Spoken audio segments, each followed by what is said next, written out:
Friends, most of Gmail and Android mobile users might have come across this Google Keep and Google Task app at some point. Both of these apps are reliable note-taking tools which I use to manage my day-to-day activities. Okay, this video is not about explaining all the features of Google Keep and Google Task, but it's to show the difference between both these apps and how it will help in your day-to-day activities. Now let's see what Google Keep is. Google Keep is available as a standalone app on Android, iOS, and also you can access through your web browser, Gmail, and Google Calendar. You can add text, draw, add images, and add text through voice command as well. Whenever you add any data, it gets auto-saved and gets auto-synced as it's linked to your Google account. This is why I love Google's ecosystem. Now let's look at the difference between Google Keep and Google Task.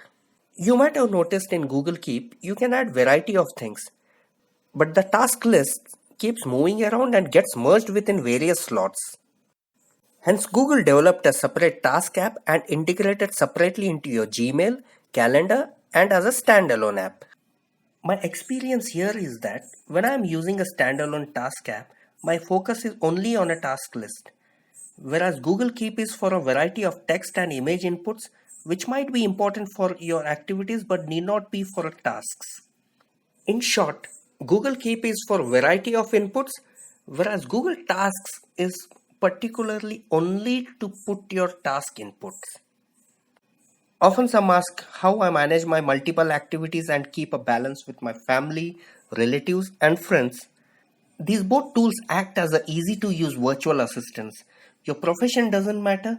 Start using now, you will like it.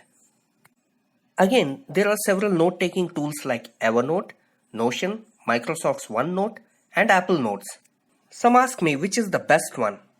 Difference is very less among these.